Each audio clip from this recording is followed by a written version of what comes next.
바울이 데살로니가 성도들을 부르는 호칭이 형제들아라고 이야기해요. 형제들아.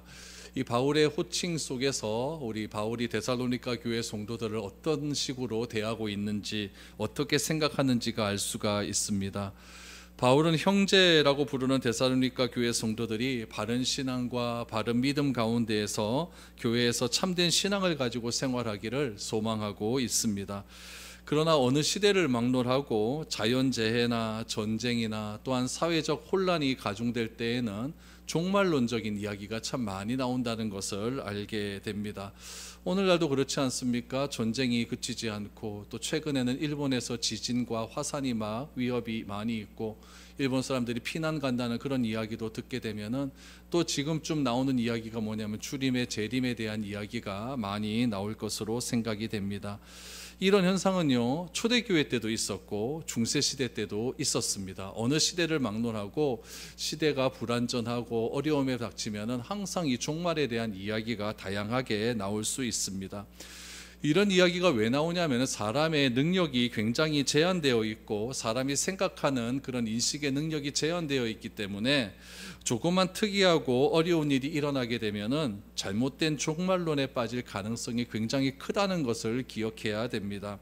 이런 일들이 데살로니가 교회도 그대로 일어나게 되는 것이죠. 데살로니가 교회에 일어나는 그런 가장 큰 어려움은 환란이었습니다. 그러니까 로마 정부로부터, 또한 데살로니가에 있는 유대인들과 또 불량배들로부터 교회가 계속해서 핍박을 받게 되자 이들 마음 가운데 어려움이 닥치게 되는 거죠. 거기다가 예수님께서 내가 다시 본 그대로 다시 온다라고 하는 그런 말씀을 하시고 떠난 지가 한 20년쯤 지난 그런 시점에서 사람들이 이제 예수님께서 내가 죽을 때쯤 돼서 다시 오시는 것이 아닌가에 대한 잘못된 종말론에 대한 생각들이 많이 있었기 때문에 그렇습니다. 그래서 이 바울은 데살로니가 교회를 향하여서 이 잘못된 종말론에 대한 경계를 목적으로 주님의 재림하시는 날과 관련된 여러 가지 사건을 설명해 주고 있습니다.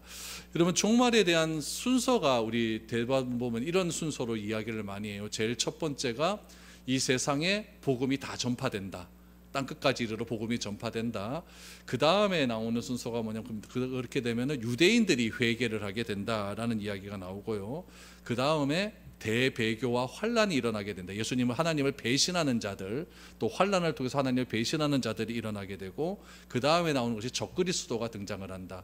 그래서 이런 모든 것들을 이기는 자들이 예수님의 재림 때 다시 한번 예수님으로부터 선택받게 되어서 또 하늘 천년 왕국에서 영원토록 왕노릇하며 살 것이다.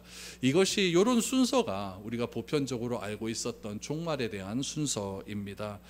그래서 바울은 이런 순서들을 이야기하고 있으면서도 이런 예수님의 재림의 때가 아직까지 임박하지 않았는데, 이런 것들을 자꾸 임박하다고 말하는 사람들에 대해서 뭐라고 이야기하냐면은 3절에 보니까 불법의 사람, 멸망의 아들이라고 이야기해요.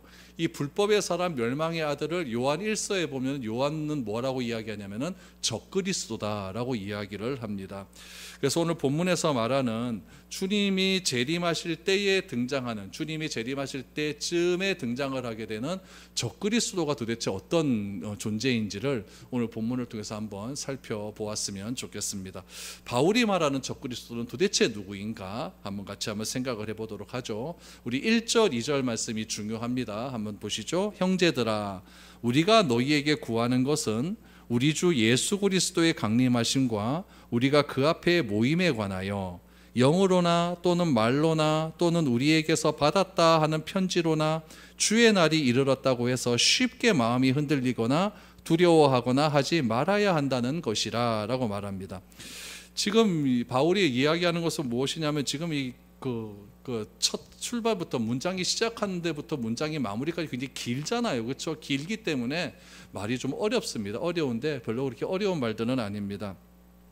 당시에 주님의 날, 그러니까 재림이죠. 주님의 날이 이미 이르렀다고 가르치는 사람들이 있다라는 이야기예요. 그 가르치는 사람들의 말을 듣는 사람들이 어떤 생각을 드느냐? 마음이 흔들려서 주님이 지금 재림하시면 어떻게 되나 두려움을 가지는 사람들이 종종 있게 된다라는 것이 끝입니다. 특히 2절에서 그런 주장을 한다는 의미에서 주의 날이 이르렀다라고 말하는 사람들이 있는데, 주의 날은 어떤 목적을 가지고 있냐면 1절에 보면 이렇게 나와요. 예수님의 재림은, 그리스도의 강림은 하늘로부터 영광 중에 나타날 재림과 그 재림을 바라보고 믿고 있는 사람들의 모임에 관한 겁니다. 그러니까 예수님께서 이 땅에 재림하시잖아요. 그럼 재림을 믿는 사람들이 있어요. 또 그 재림을 믿는 사람들의 모임, 교회가 있지 않습니까? 그 사람에 관한 것이다 라고 먼저 이야기를 하고 있는 것이죠. 그런데 그 재림이 임했다 안 임했다, 아직 임하지는 않았다 라고 말하죠. 그렇기 때문에 아직 재림이 임하지 않았기 때문에 마음이 흔들리거나 두려운 마음 가질 필요 전혀 없다 라고 말을 하고 있는 것입니다. 주의 날이 그러면 이르렀다고 말을 하는 사람, 예수님의 재림이 곧 온다, 이제 다 됐다라고 말하는 사람들이 구체적으로 누구인지는 알 수가 없습니다. 그런데 오늘 2절 말씀해 보니까 그렇게 말하는 사람이 누구냐면은 영으로 말하는 사람이 있고, 또 말로 말하는 사람들이 있고, 또 누구냐면 우리가 보냈다고 하는 편지, 다시 말하면 바울이 보낸 편지를 근거로 들면서 그렇게 말하는 사람들이 있다. 이런 사람들의 말을 듣고 내가 두려워할 필요는 없다. 왜요? 주님의 재림은 아직 임하지 않기 때문이다 라고 말을 합니다. 그럼 한번 생각해 보죠. 영으로 말하는 사람들은 도대체 누구인가? 이거는요, 직통으로 받았다고 하는 말하는 사람들이에요. 하나님으로부터 직통으로 받았다고 하는 사람들. 여러분 이거 기억하실 겁니다. 1992년에 이장님이라고 하는 사람이 있었어요. 이 사람이 뭘 주장했냐면은 예수님이 재림에 대한, 내가 언제 다시 올 것이다 라고 하는 말은 아직 몰랐어요. 몰랐는데 하늘로 딱 승천을 했잖아요. 승천해서 하나님한테 물어봤대요. 하나님, 내가 언제 재림하면 되겠습니까? 라고 했더니 예수님께서 이 땅에 계실 때 이건 나도 몰라, 아버지만 아셔, 이렇게 말하지 않았습니까? 근데 하나님이 그걸 알려줬대요. 그 알려줬는데 그 알려준 그 사실을 이제 예수님이 알게 된 것 아닙니까? 예수님이 알았으니까 그거를 사람에게 말을 해주는데 어떻게 말해주냐면 특별히 꿈으로 이야기해 준다라고 이야기를 해요. 그래서 특별히 그 꿈으로 예수님이 다시 오신다는 날을 받은 사람이 있는데 그 사람이 이장님입니다. 그래서 이장님이 언제 날을 받았느냐? 1992년 10월 28일 MBC 뉴스데스크 봤죠? 그렇게 받았다라고 이야기하는 사람이에요. 이런 사람들이 시대를 불문하고 막 등장을 하게 됩니다. 오늘날에는 이렇게 하나님께 직통으로 말을 받았다라고 말을 하는 사람들을 신사도주의라고 이야기해요. 사도들은 예수님과 같이 살았잖아요. 그러니까 직통으로 말을 받을 수 있을 것 아닙니까? 근데 예수님이 하늘로 올라가셨어요. 올라가신 다음에 예수님이 하늘에서 우리에게 직통으로 말씀 못 하시잖아요. 그렇죠? 난 목소리 좀 들어봤으면 좋겠는데 말씀도 못 하시고, 하나님은, 예수님은 올라가시면서 성령을 우리에게 보내어 주셨지. 그 성령을 통해서 성경을 해석하고 성경을 바로 알 수 있는 능력을 통해 하나님의 뜻을 말씀하시는 거지 직통으로 말하지 않거든요. 근데 자꾸 하나님한테 말을 들었대요. 들었다 하는데 뭐야 합니까? 들었대요. 들으니까 뭐 집어쳐라 이렇게 말하는 사람이 많거든요. 이렇게 말하는 사람들이 신사도주의, 사도라고 말하는 사람인데 새롭게 등장하는 사도다. 그래서 신사도주의라고 말을 하는 사람들이 있어요. 이런 사람들은 요즘도 나 하나님께 기도했더니 들었다 이렇게 말하는 사람하고 차원이 다른 사람들입니다. 이 사람들은요 대단하게 막 하나님께 직통적으로 말을 받았다는 그렇게 말을 하는 사람들이 있어요.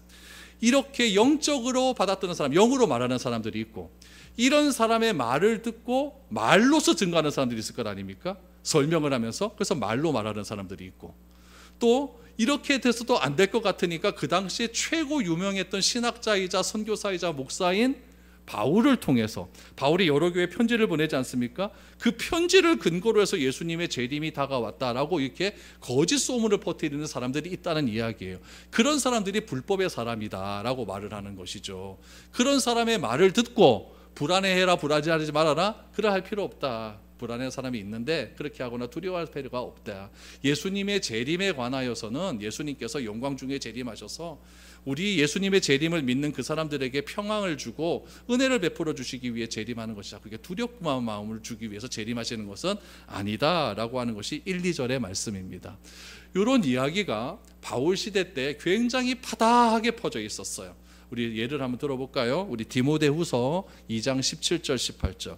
그들의 말은 악성 종양이 퍼져감과 같은데 그 중에 후메네오와 빌레도가 있느니라. 진리에 관하여는 그들이 그릇되었도다. 부활이 이미 지나갔다 하므로 어떤 사람들의 믿음을 무너뜨리느니라 라고 말해요. 부활이 이미 지나갔다라고 이야기해요. 예수님의 부활하셨죠? 그 부활을 통해서 우리도 부활할 것 아니겠습니까? 그게 맞는데 부활은 우리에게 없어 말하는 사람들이 거짓 증거가 있는데 그런 거짓 증거들이 17절에 보니까 악성 종양같이 막 퍼져나간다라고 이야기해요. 그렇게 말하는 사람이 누구다? 후메네오와 빌레도와 같은 사람들이 있었다. 그러니까 디모데야 네가 목회할 때, 에베소 교회에서 목회할 때 이런 사람들의 말을 조심해야 된다라고 바울이 이야기를 하고 있는 것이죠. 특별히 여러분 여호와의 증인 많이 들어봤죠? 여기 수복음하면 여호와의 증인들 많아요. 여호와의 증인들은요, 예수님이 이미 재림했다고 이야기해요. 1914년 10월 1일 보이지 않게 재림을 했대요. 그러니까 어느 공간에 지금 계신 거예요. 재림하신 예수님이. 이렇게 이야기하셔서 이렇게 이야기하면서 예수님의 재림을 우리가 받아들여야 된다라고 이렇게 이야기하는 사람들도 있죠. 현대 신학은 어떻게 이야기하냐면은 이성적으로, 수학적으로, 과학적으로 받아들일 수 있는 것만 받아들입니다. 그거 이성적으로, 수학적으로, 과학적으로 받아들이지 못하는 건 다 빼버려요. 다 빼버리면 성경에 뭐만 남을까요? 윤리칙밖에 더 되겠습니까? 그렇죠? 명심보감하고 다를 게 한 개도 없어지는 거예요. 그렇게 또 성경을 이야기하는 것이죠. 그러다 보니까 미래에 대한 소망은 하나도 없겠죠. 그렇죠? 예수님의 재림에 대한 건 우리 과학적으로 어떻게 이해를 합니까? 그걸 어떻게 증명할 수가 있어요? 그러니까 그런 거 다 빼버리니까 그냥 미래에 대한 소망 없고 현재 잘 살면 된다. 뭐 이렇게 이야기하는 그런 사람들도 있습니다. 또 여러 이단 중에는요, 자기 모임 가운데 이미 재림 예수가 있다라고 말을 하죠. 그래서 그 이단 교주가 내가 재림 예수다라고 말하면서 이 모임 가운데 내가 있으니까 내가 재림 예수다 이렇게 말하는 사람들이 한국에 꽤 많습니다. 굉장히 많아요. 특히 데살로니가 교회는요 어땠어요? 이런 이야기들이 파다하게 퍼져나가는 거죠. 그러니까 바울이 데살로니가에 딱 3주 있었잖아요. 3주 있으면서 어떻게 모든 이야기를 다 하고 떠났겠습니까? 어느 정도 얘기는 했겠지만 완전하게 다 이해는 하지 못하고 이렇게 다 말하지 못하고 떠났기 때문에 바울 마음 가운데 이 교회가 이 종말론에 대해서 어떻게 좀 잘 알 수 있는가에 대한 걱정이 좀 있긴 있는 것이죠. 그래서 성경을 상세하게 알지 못하는 사람들, 특별히 성경에 대해서 궁금해하는 사람들이 이단이 자꾸 포섭해 가잖아요. 그러니까 이 시대에도 그런 일들이 꼭 있었다는 이야기죠. 그런 사람들에 대해서 종말은 이런 것이다 라는 것을 알려주기 위함이죠. 그래서 바울은요 이야기해요. 교회 안에 거짓 교훈에 의해 흔들리고 불안에 빠지는 것은 절대 용납하지 못하는 거죠. 교회는요 철저한 신학을 밑바탕으로 해서 그렇게 세워져야 되지, 잘못된 것을 가지고 교회가 세워지면 금방 무너지고 맙니다. 바울도 마찬가지예요. 데살로니가 교회가 바울에 의해서 세워졌다고 하지만 3주밖에 없었어요. 그러다 보니까 뿌리가 깊이 내리지 못했다는 것을 바울도 너무나 잘 알고 교회 사람들도 너무나 잘 알고 있거든요. 그래서 이 재림에 관해서, 종말에 관해서는 정말 이건 중요한 문제다라고 해서 편지를 보낸 지 2주, 2달도 안 돼서 다시 또 편지를 보내지 않습니까? 그래서 종말에 대한 이야기를 이야기하고 있는 겁니다. 3절 말씀을 보세요. 누가 어떻게 하여도 너희가 미혹되지 말라. 먼저 배교하는 일이 있고 저 불법의 사람 곧 멸망의 아들이 나타나기 전에는 그날이 이르지 아니하리라 라고 말합니다. 바울이 그날이 아직 이르지 않았다, 재림의 때가 이르지 않았다라고 말하는 근거가 무엇이냐면은 주님이 오시기 전에는 배교하는 일이 많아질 것이다. 예수님을 배신하는 일이 많아질 것이고 불법의 사람, 멸망의 아들들이 먼저 반드시 온다. 그 다음에 예수님께서 재림하시는 것이지, 아직 데살로니가 지역에는 그 배교의 사람 이런 일도 많이 없고 불법의 사람 또한 멸망의 아들이 나타나지는 않았다. 그렇기 때문에 안심해라, 재림은 아직까지 이르지 않았다라고 이야기를 하는 것이죠. 배교라는 것은 무엇이냐면은 믿는 사람들이 하나님에 대해서 반기를 들고 반역하는 행위를 이야기합니다. 그러니까 하나님의 권위에 반기를 드는 그런 행위를 하게 돼요. 여러분 가만히 한번 생각하면 코로나 시절에도 예배가 힘들어지다 보니까 교회에 출석하지 않는 사람들이 많아지게 되었고, 그로 인해서 교회에 대한 믿음을, 하나님에 대한 믿음을 아예 버린 사람들이 꽤 많이 있었습니다. 여러분 이런 일들이 장기화가 되다 보면은 많은 사람들이 진짜 교회를 떠날 가능성이 굉장히 컸다는 이야기죠. 그만큼 믿음이 참되지 않거나 견고하지 못하면 이런 어려움에 금방 다 무너지고 만다는 이야기예요. 하지만 마지막 때가 되면요 상상하지도 못하는 일이 일어나는데, 저는 요 말씀을 딱 보니까 지금 오늘날에도 이런 일들이 일어나고 있는 것 같아요. 우리 디모데후서 3장 1절에서 5절 보십시오. 너는 이것을 알라. 말세에 고통하는 때가 이를. 말세에 이런 일이 일어난다는 거예요. 어떤 일? 첫 번째, 사람들이 자기를 사랑하며, 이거 이기주의죠. 돈을 사랑하며 자랑하며, 요거는 물질 만능주의죠. 그다음 뭡니까? 교만하며 비방하여 부모를 거역하며 감사하지 아니하며 거룩하지 아니하며. 남 비방하는 일이 많죠, 그렇죠? 부모 죽이는 일들이 얼마나 많습니까? 감사하지 않죠. 거룩에 임하려고 하지도 않죠. 3절 보니까 무정하며 원통함을 풀지 아니하며 모함하며 절제하지 못하며 사나우며 선한 것을 좋아하지 아니하며. 요즘 이런 시대에 이런 사건들이 얼마나 많이 일어나고 있습니까? 4절 보세요. 배신하며 조급하며 자만하며 쾌락을 사랑하기를 하나님 사랑하는 것보다 더하다라고 이야기를 합니다. 이런 사람들이 무엇이라고 어떻게 경건의 모양은 있으나 경건의 능력은 부인하는 자니, 이런 자들에게서 내가 돌이켜야 된다라고 이야기를 하고 있죠. 그러니까 우리가 주님의 재림을 바라보고 우리 주님의 재림을 기다리고 있는 사람들은 지금 디모데후서 3장 1절에서 4절까지 나오는 그런 모든 행위를 반대로 행해야 된다는 이야기예요. 나만을 사랑하는 일이 없고 서로 이웃을 사랑해야 되는 것이고, 돈보다 하나님을 더 사랑하는 일이 없어야 되는 얘기예요. 그런 일들이 자꾸 일어나게 된다는 이야기죠. 이런 일들이 재림 때에 일어나는 징조라는 이야기죠. 그러니까 말세라고 하는 것은요, 예수님이 승천하신 이후로부터 지금까지 계속 다 말세 때입니다. 말세 때 이런 것들이 지속적으로 일어나고 있는 겁니다. 그래서 예수님이 승천하시기 전에 이 땅에 계실 때 이런 말씀을 하셨어요. 말세 때 내가 무엇을 보겠느냐. 우리 누가복음 18장 8절 보세요. 내가 너희에게 이르노니 속히 그 원한을 풀어주시리라. 그러나 인자가 올 때에 세상에서 믿음을 보겠느냐 하시니라. 예수님께서 말세 때 다시 재림하시면서 우리에게 요구하시는 건 뭐다? 믿음이라는 거예요. 말세 때는 반드시 예수님께서 재림하실 때 우리의 믿음을 보고 어떻게 하시겠다라고 말씀하고 있는 것이죠. 특히 여러분, 이런 대환란과 대배교가요 막 자연 발생적으로 막 일어나기 시작하는데요, 그리스도와 그리스도인을 대적하는 적그리스도가 등장을 하게 됩니다. 바울은요 이 적그리스도를 불법의 사람, 멸망의 아들이라고 했는데요, 이것을 이번 7절 말씀에 보니까 이렇게 설명을 해요.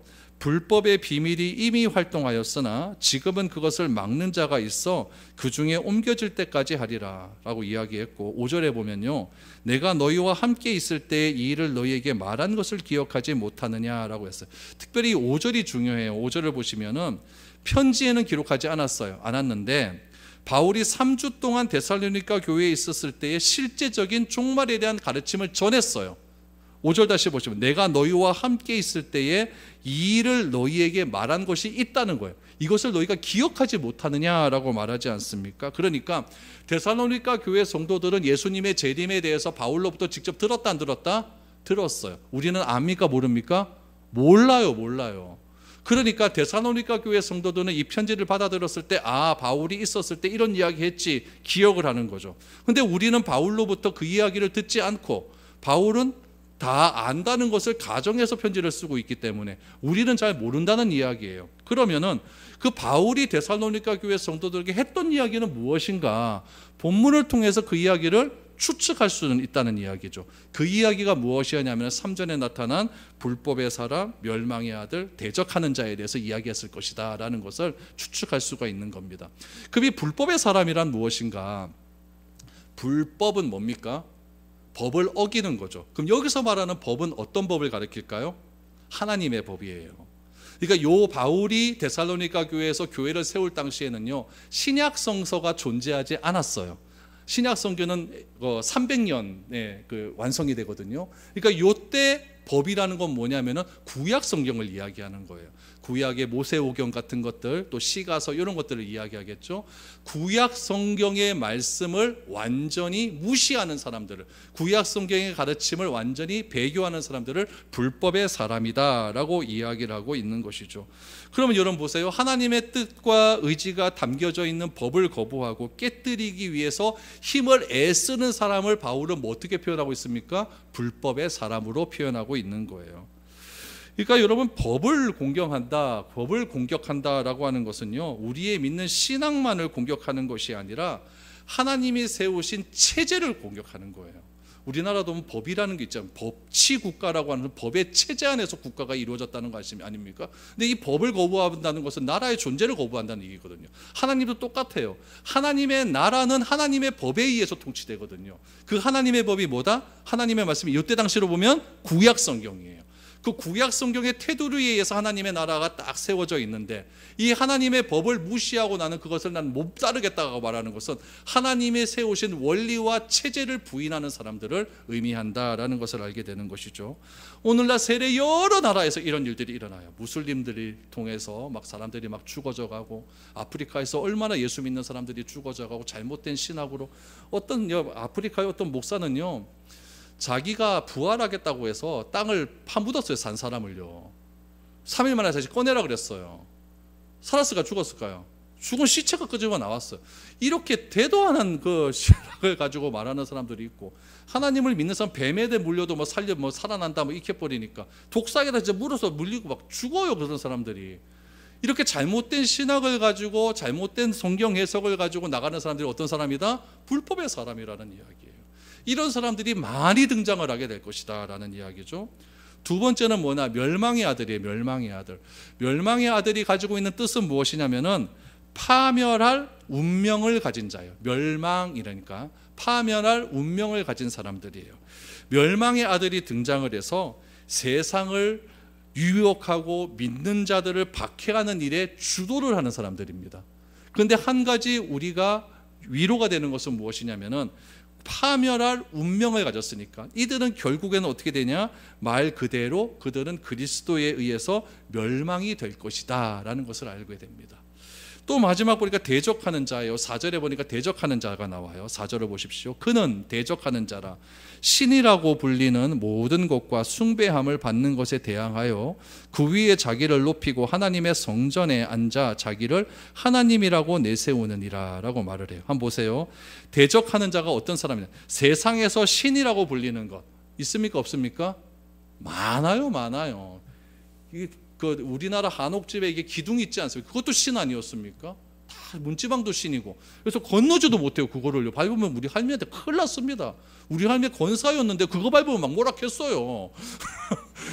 그러니까 뭐 그런 것도 있고요. 뭐만 신이 다 있습니다. 이사 갈 때 뭐라 그래고 뭐 손이 있니 없니 막 그런 얘기 막 하고, 벽 박을 때도 신이 다 있어요. 신이 다 있어. 얼마나 신이 많은 거예요.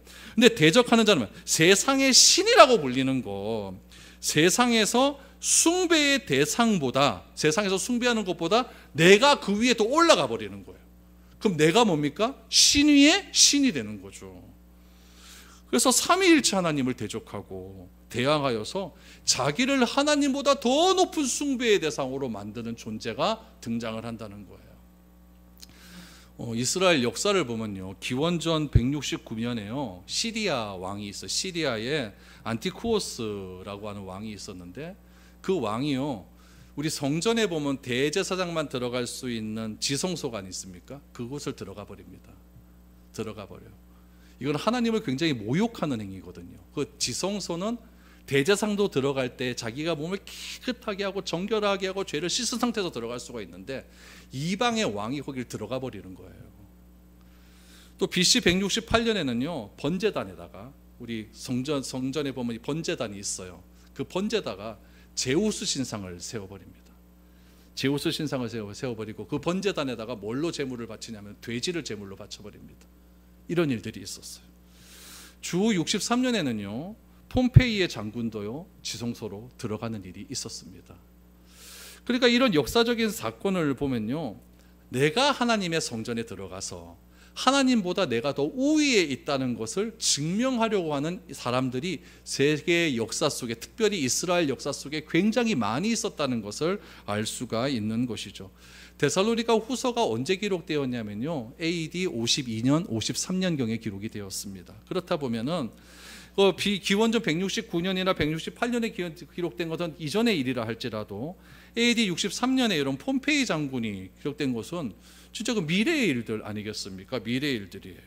그래서 대적하는 자가 뜻하는 것은 실제적으로 무엇을 이야기하느냐, 진짜 하나님의 성전에서 지성소에 들어가서 내가 하나님이 받아야 될 영광을 내가 받는다라고 말하는 그런 실제적으로 성전에 관련한 그런 의미보다는, 건물의 의미보다는 인간의 교만이 하나님보다 더 극에 치달은게 될 때가 온다라는 것을 의미하고 있는 것이죠. 인간의 교만함이 얼마나 큽니까? 얼마나 큽니까? 그래서 인간을 복제하려고 하고 하나님이 창조하신 그 인간을 내가 창조하겠다라고 말하는 그런 일들이 일어나고, 뭐 줄리라고 하는 여러분 양을 하나 만들지도 않았습니까? 그럼 뭐 그런 일들이 일어나게 되고, 그래서 인간의 교만이 극이란해서 하나님보다 더 높은 기준을 추구하려고 하는 인간의 욕심이 극에 달할 때가 올 것이다. 이것이 바로 4절에서 말하는 의미다라고 전통적인 신학자들은 이야기하고 있습니다. 그러니까 우리 인간이 가지고 있는 교만의 끝은 도대체 어디인가? 결국 자기 자신이 사탄에 유혹한 것처럼 하나님이 되는 그것이 아니겠는가, 이렇게 볼 수가 있는 것이죠. 그래서 하나님을 대적하고 하나님이 세우신 모든 질서와 법을 무너뜨리는 자, 이런 자들이 불법의 사람들이고 대적하는 자들이고 여러분 멸망의 아들이다라는 것을 말하게 되는 것이죠. 이런 이야기들을 하지 않았겠는가, 이렇게 추측할 수가 있는 겁니다. 그래서 이러한 성격의 적그리스도가요, 이제 초대교회 때는 누구라고 이야기하냐면은 로마의 황제들이 교회를 막 핍박했으니까 로마의 황제라고 이야기하고, 중세시대 때는 교황이 굉장히 타락을 하지 않습니까? 그러니까 교회를 타락하게 한 가장 근본적인 원인이 교황의 교만이 하늘의 끝이었거든요. 그러니까 이 교황에 의해서 이런 것들이 이루어지지 않았는가라고 이야기를 하기로 했습니다. 그러나 바울이 예언한 마지막 때에 등장하는 이런 불법의 사람 적그리스도는 바울이 뭐라고 이야기하면 아직 오진 않았다. 그러니까 아직 오지 않았다는 것은 AD 52년을 이야기하는 겁니다. 데살로니가 교회 성도들에게 보낸 편지 그때니까 아직은 오지 않았다라고 이야기하고 있습니다. 지금은 왔을까요? 안 왔을까요? 안 왔으니까 예수님 안 오시죠. 그렇죠? 그러니까 아직은 오지 않았다. 그러니까 너무나 두려워하거나 무서워할 필요는 없다. 내가 신앙생활을 잘하면 그것으로 되는 것이지 뭐 그럴 필요가 뭐 있겠느냐라는 이야기죠. 그래서 불법의 사람은요, 그리스도가 재림하기 직전에 나타날 것이다 라는 것을 꼭 기억하시기를 바랍니다. 끝으로 5절에서 7절 보십시오. 내가 너희와 함께 있을 때에 이 일을 너희에게 말한 것을 기억하지 못하느냐. 너희는 지금 그로 하여금 그의 때에 나타나게 하려 하여 막는 것이 있는 것을 아나니 불법의 비밀이 이미 활동하였으나 지금은 그것을 막는 자가 있어 그 중에서 옮겨질 때까지 하리라 라고 말합니다. 바울이 데살로니가 교회 성도들에게 구체적인 이야기를 해주었어요. 그렇죠? 이야기를 막 어려운 일들이 막 일어날 것이다. 배교하는 일도 일어나고 하나님을 원망하고 하나님을 저주하고 또한 또 하나님 위에 서려고 하는 교만한 자들이 많이 일어나게 될 것이다. 그러나 7절 말씀에 보면 이게 중요한 겁니다. 지금은 그것을 뭐 하는 자가 있다고요? 막는 자들이 있다. 그래서 괜찮다라고 이야기를 하고 있습니다. 바울이 데살로니가에 있었을 때에 불법의 비밀을 말하는 사람이 있었다 없었다? 있었어요. 근데 그것을 막는 사람도 있다라는 이야기죠. 오늘날에 적용해 보면 반기독교적인 운동이 굉장히 많이 일어나고 있습니다. 그런 운동을 막는 신실한 단체들이 이 세상에 존재합니다. 그래서 정의와 자유와 질서와 또 태도가 예절이 보존되는 그런 일들이 그래서 일어나고 있는 것이죠. 이런 모든 것들을 가리켜서 제가 오전에도 말씀드린 이런 모든 것들은 일반적인 은혜입니다.